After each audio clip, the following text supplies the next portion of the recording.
Quiero contestarle a Miguel Guillén, secretario general del Partido de Liberación Nacional, porque solo cuenta lo bueno y no cuenta lo malo del Partido de Liberación Nacional.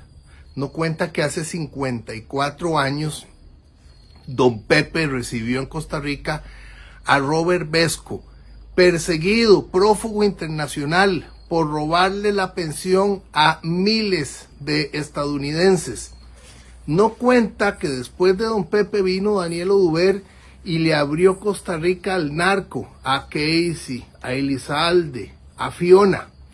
No cuenta que después vino don Luis Alberto Monge y recibió en Costa Rica con bombos y platillos a Caro Quintero, que Daniel Oduber hizo una llamada para que Caro Quintero fuera devuelto de Panamá para acá, porque en Panamá lo estaba esperando la DEA, y que entró a Costa Rica sin que preguntaran. No cuenta que para la campaña de Oscar Arias de los años 80 fue Ricardo Allen el jefe de signos externos, un narco, y que después fue nombrado representante de Costa Rica ante el Banco Centroamericano de Integración Económica.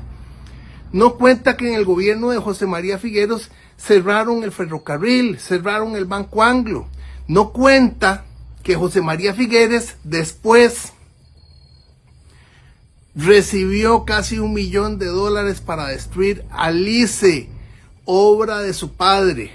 No cuenta que cuando don Abel Pacheco entregó el poder, Costa Rica no tenía deuda interna, no tenía déficit fiscal.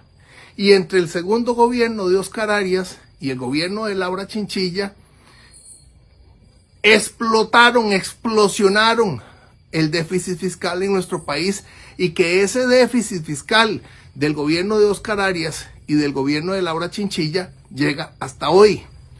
No cuenta que Laura Chinchilla viajó en un jet de chupeta, el narco defendido por el narcoabogado de Santana, René Dagoberto Orellana Meléndez. No cuenta que hay una gran cantidad de políticos de Liberación Nacional que han sido financiados por narcos, como los políticos de Ciudad Neily, de corredores, los viales relacionados con narcos. No cuenta que hay una gran cantidad de figuras que han defendido a narcos a lo largo y a lo ancho de la historia de Liberación Nacional. Liberación Nacional tiene mucho muy bueno, pero también tiene mucho muy malo. Y es culpa de Liberación Nacional la crisis económica que vivimos hoy en nuestro país. Culpa de ese gobierno de Laura Chinchilla y de ese gobierno de Oscar Arias. No cuenta que la trocha es un tortón de Liberación Nacional. No cuenta de un montón de casos como Aldesa, en los que hay un montón de liberacionistas involucrados. No dice que Liberación Nacional le ha entregado esta patria a la corrupción, que fue el partido que abrió de par en par a Costa Rica para el narco, y que hoy tenemos serios problemas de violencia por culpa de sus gobiernos de Liberación Nacional.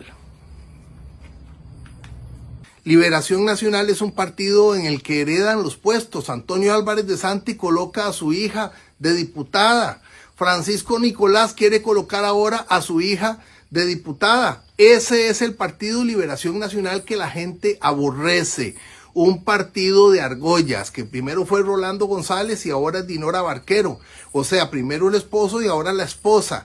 Un partido lleno de nepotismo y de corrupción, que le hizo mucho bien en el pasado a Costa Rica, pero que después borró con el codo todo lo que hizo con la mano.